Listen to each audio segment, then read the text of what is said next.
Assalamu alaikum everyone. This is me Mashal Khan Safi and you are watching Mashal Khan Official. आज के lecture में हम another branch of physics के बारे में बात करेंगे and that branch of physics is called biophysics. ठीक है, अब बायो अलग सब्जेक्ट है, फिज़िक्स अलग सब्जेक्ट है।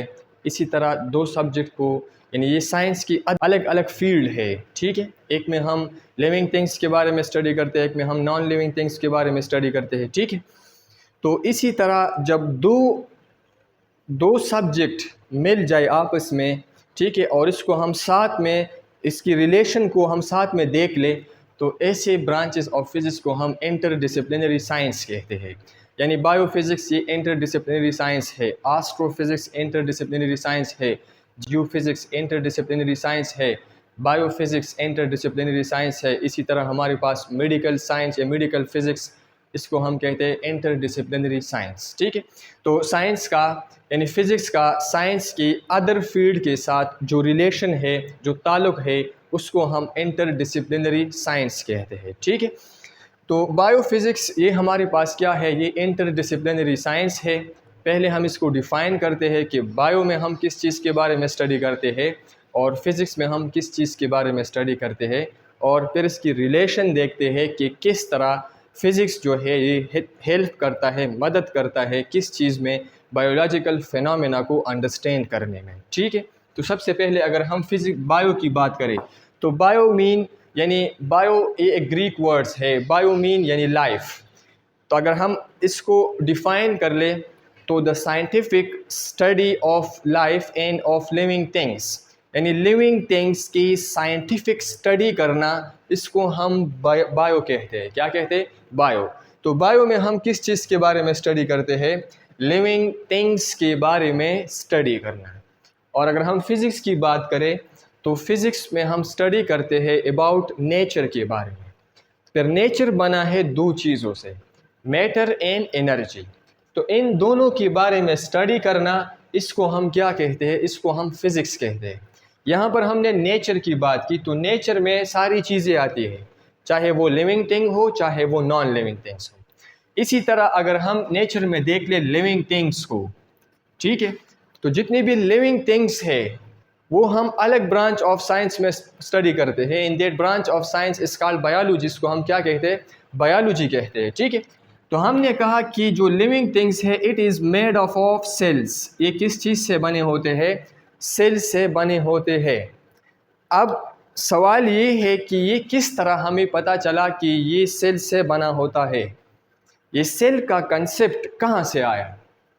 रॉबर्ट हुक ने किस तरह हमें बताया कि यहाँ पर ये जो हमें जो चीज़ें नज़र आती है, उसने एक स्लाइस लिया था, उसने स्टडी किया, किस चीज़ के बेस पे उसने स्टडी किया था? By using the principle and method of physics. Microscope को क्या कर दिया था, उसके बेस पे उसने कहा था कि ये जितनी भी लिविंग थिंग्स है it is made of cells. ये किस चीज़ से बने होते हैं? सेल्स से। अब ये जो सेल्स है it's perform various functions. Cell जो है ये एक अलग दुनिया है, because it is the building block of life. All the living things are made of cells. जितनी भी लिविंग थिंग्स है वो सारे किससे बने हैं? वो सेल से ही बने हैं। ठीक है, तो ये बिल्डिंग ब्लॉक है, यानी बुनियादी इकाई है। जिस तरह एक दीवार है, तो एक दीवार किस चीज़ से बना है? अगर हम इसकी बिल्डिंग ब्लॉक यानी एक इकाई की बात करें तो वो इंट होगा। क्या होगा? इंट। इसी तरह ये सेल्स जो है, सेल्स परफॉर्म वेरियस फंक्शन, ये मुख्तलिफ फंक्शन करते हैं। सेल के अंदर हमारे पास ऑर्गेनेलीज होते हैं, एक क्रिएचर होता है। ठीक है, इसको हम क्या कहते हैं? ऑर्गेनेलीज। जितने भी ऑर्गेनेलीज होते हैं सेल्स के अंदर, वो मुख्तलिफ फंक्शन परफॉर्म करते हैं। मैंने इस पर ऑलरेडी एक वीडियो बनाया भी है। ठीक है, और लेवल ऑफ ऑर्गेनाइजेशन में ऑर्गेनेलीज पे, ठीक है, ऑर्गेनेलीज लेवल पे, वो हम दोबारा कंटिन्यू करेंगे इंशाल्लाह। ठीक है, यहाँ पर जो सेल के अंदर जो मुख्तलिफ ऑर्गेनेलीज होते हैं, हमारे पास क्या है? न्यूक्लियस है, माइटोकॉन्ड्रिया है, लाइसोसोम्स है, तरह हमारे पास गोल्जी अपरेटस है। ठीक है, ये सारे जो है ये मुख्तलिफ फंक्शन परफॉर्म करते हैं, और यही जो फंक्शन परफॉर्म करते हैं ये हमें किस तरह पता चला? फ़िज़िक्स क्या करता है, फ़िज़िक्स जो है हेल्प अस टू अंडरस्टैंड, ये हमें मदद देता है ताकि हम उसको अंडरस्टैंड कर सके किस चीज़ को, दीज फंक्शंस एंड डिटेल्स, ये जो फंक्शंस यहाँ पर सेल के अंदर हो रहे हैं उसको डिटेल से स्टडी करना, ये हम किसकी मदद से, किसके हेल्प से हम अंडरस्टैंड कर सकते हैं, फ़िज़िक्स के यानी बायोफिज़िक्स की हेल्प से हम इसको अंडरस्टैंड कर सकते हैं। ठीक है, अंडरस्टैंड करना किसकी मदद से, फिज़िक्स की मदद से, इसको हम क्या कहते हैं, बायोफिज़िक्स कहते हैं। ठीक है, इसी तरह अगर हम इसको क्या कर ले, हम इसको डिफ़ाइन कर ले कि हाउ टू डिफ़ाइन बायोफिज़िक्स, तो हम डिफ़ाइन कर सकते हैं कि it is the branch of physics, ये हमारे पास फिज़िक्स की वो ब्रांच है which deal with the principle and methods of physics, जिसमें हम क्या करते हैं, जो डील करते हैं प्रिंसिपल, उसूल्स, ठीक है, कानून की, उसूल्स की, एंड मेथड्स, और वो मेथड्स, वो प्रोसीजर्स, वो तरीके ऑफ किस चीज़ का, फ़िज़िक्स का, किस चीज़ का, फ़िज़िक्स का, किस पर्पस के लिए, टू अंडरस्टैंड, ताकि हम समझ सके biological phenomena, to understand biological systems और टू अंडरस्टैंड बायोलॉजिकल फिनोमेना। अब ये जितने भी बायोलॉजिकल फिनोमेना है, बायोलॉजिकल सिस्टम्स है, यानी सेल्स के अंदर जो मुख्तलिफ़ चीज़ें हैं, इसको समझना किसके थ्रू माइक्रोस्कोप के थ्रू, इलेक्ट्रॉनिक माइक्रोस्कोप आया है, लाइट माइक्रोस्कोप आया है, इसकी वजह से हमें अभी पता चला है कि डीएनए जो है, अब ये डीएनए का जो स्ट्रक्चर है, डीएनए के अंदर, डीएनए क्या है, एक मॉलिक्यूल्स है जो कि जेनेटिक इंफॉर्मेशन कैरी करते हैं। ठीक है, अब ये एक बायोलॉजिकल सिस्टम है, ये मुख्तलिफ काम करते हैं। अब हमें किस तरह पता चला कि ये डीएनए जो है, इसका जो स्ट्रक्चर है वो डबल हेलिक्स स्ट्रक्चर है, ये हमें किसके थ्रू, किस वजह से हमें पता चला, बिकॉज ऑफ फिज़िक्स, फ़िज़िक्स के उसूल को इस्तेमाल और फिज़िक्स के मेथड को इस्तेमाल करके हमें पता चला कि डीएनए का जो स्ट्रक्चर है वो डबल हेलिक्स स्ट्रक्चर है। ठीक है, इसी तरह अगर हम इसकी एग्जांपल की बात करें तो physics understand the structure and function of DNA, biophysics में हम डीएनए की फंक्शन यानी काम करना, एंड स्ट्रक्चर्स, और इसका साख्त किस तरह है, यानी हमें पता है कि ये डबल हेलिक्स स्ट्रक्चर है। अभी ये हमें किस तरह पता चला कि ये डबल हेलिक्स स्ट्रक्चर है, this is because of physics. ठीक है, तो डीएनए जो हमारे पास क्या एक मॉलिक्यूल है जो जिसके पास क्या होती है, जेनेटिक इन्फॉर्मेशन होती है, और ये एक अलग दुनिया है फिर। ठीक है, इसी तरह हमारे पास प्रोटीन फोल्डिंग है। ठीक है, प्रोटीन भी एक मॉलिक्यूल्स है, ठीक है, जो हमारे अंदर, जो हमारे बॉडी में मुख्तलिफ फंक्शन क्या करते हैं, परफॉर्म करते हैं। ठीक है, तो इसकी जो फोल्डिंग है, इसके फोल्डिंग का हमें किस तरह पता चला कि प्रोटीन की फोल्डिंग होती है, इस तरह होती है।